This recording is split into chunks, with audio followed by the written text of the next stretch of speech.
এই মাছটাতে কিন্তু প্রচুর পরিমাণে বাজারে টমেটো পাওয়া যাচ্ছে কম দামের, একদম সস্তা টমেটো এখন 6 থেকে 7 টাকা কিলো। এখানে আমি 5 কিলো টমেটো কিনেছি মাত্র 35 টাকা দিয়ে। এই 35 টাকা আর সামান্য একটু চিনি ভিনেগার দিয়ে খুব সুন্দরভাবে তোমাদের এই সসটা করে দেখাবো। আর এই সসটা থাকলে কিন্তু রমজান মাসে আর কোনো ঝামেলা নেই, যে কোনো স্ন্যাক্সের সাথে কিন্তু এই সস দিয়ে বেশ মজা।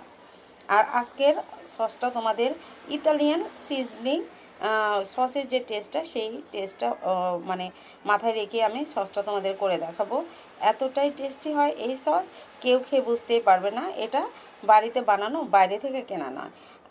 বাইরে থেকে যে আমরা সসগুলো কিনে থাকি তার চেয়ে হাজার গুণে মানে টেস্টি, হাইজেনিকভাবে বানানো। আর বাসার হোমমেড খাবার তো বুঝতেই পারো যে বাচ্চারা কী পরিমাণ, বাচ্চাদের জন্য হেলদি, আমাদের জন্য হেলদি।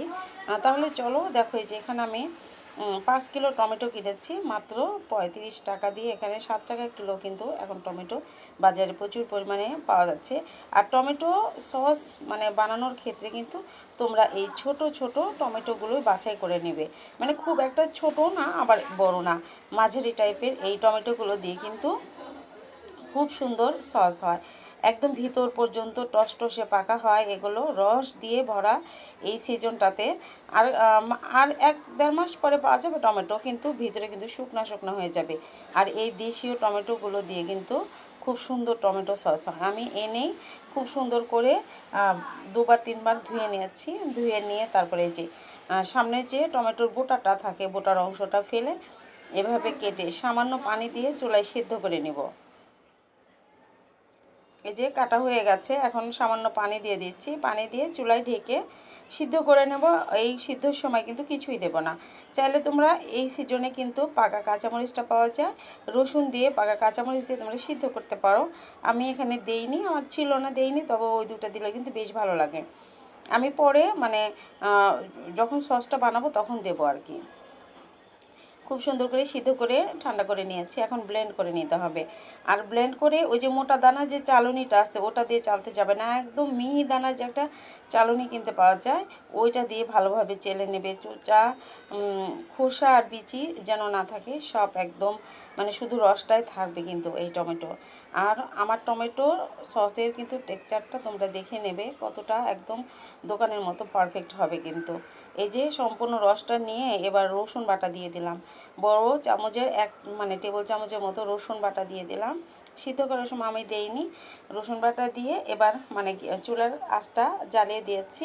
এবার দেখো ধীরে ধীরে মশলাগুলো দেবো। এখানে 4 চামচ ভরে 1 চামচ দারচিনি গুঁড়া দিতে হবে, খুব বেশি মশলা কিনতে লাগবে না। টমেটোর তো মানে এতটুকু গন্ধও থাকবে না, এতটাই মজা হবে বানালে।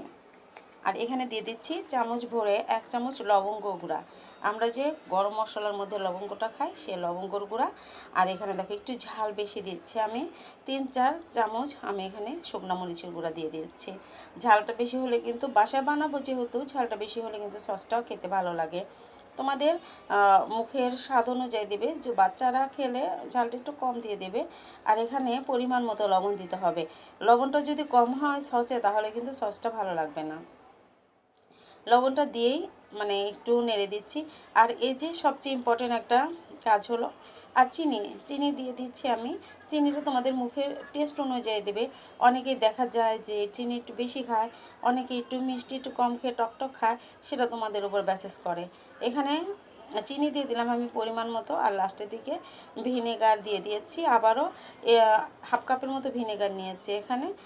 1/2 কাপ প্রথমে দিয়েছিলাম ভিনেগার, আর 1/2 কাপ ভিনেগারের মধ্যে আমি 3 টেবিল চামচ কর্নফ্লাওয়ার গুলে তারপরে যে দিয়ে দিলাম টমেটো সসের মধ্যে। এখন বেশ করে একটু সময় ধরে নিয়ে একটু জাল দিয়ে দিতে হবে, জাল দিলে কিন্তু খুব সুন্দর থকথকে একটা ভাব চলে আসবে। আর এই টমেটো সস বানানোর সময় কিন্তু প্রচুর পরিমাণে ছিটকে একটু মানে দূরত্ব বজায় রেখে এটা আর বড় একটা চামচ দিয়ে কিন্তু জাল দিয়ে নেবে।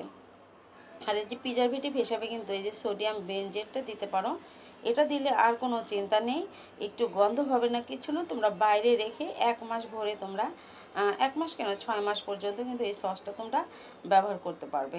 এই সোডিয়াম বেনজেট মানে চুলা বন্ধ করে লাস্টের দিকে আমি 1 চামচ দিয়েছিলাম এখানে। আর দেখো যে সসটা পরের দিন আমি একদম ঠান্ডা হয়ে গেছে, ঠান্ডা হয়ে থকথকে একটা ভাব হয়, তখন আবারও একবারে যে ব্লেন্ডারে দিয়ে এরকম একটু 2টা ঘুরানি দিলে কিন্তু দেখো হয়েছে।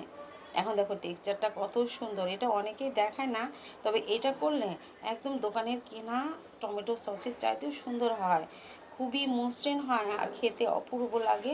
দেখে বুঝতে পারছো কতটা সুন্দর আর কতটা পারফেক্টভাবে আমি এই সসটা তৈরি করে নিয়েছি। চাইলে তোমরা এভাবে এখনও বাজারে প্রচুর পরিমাণে টমেটো পাওয়া যাচ্ছে, এভাবে 100 টাকা খরচ করে 2000 টাকা পর্যন্ত টমেটো তোমরা বানিয়ে নিতে পারবে। এখানে কিন্তু আমার অনেকগুলো বোতল হয়েছিল এই 5 কেজি টমেটো দিয়ে। আর এই রেসিপিটা অনেক সহজ, অনেক সুন্দর একটা রেসিপি।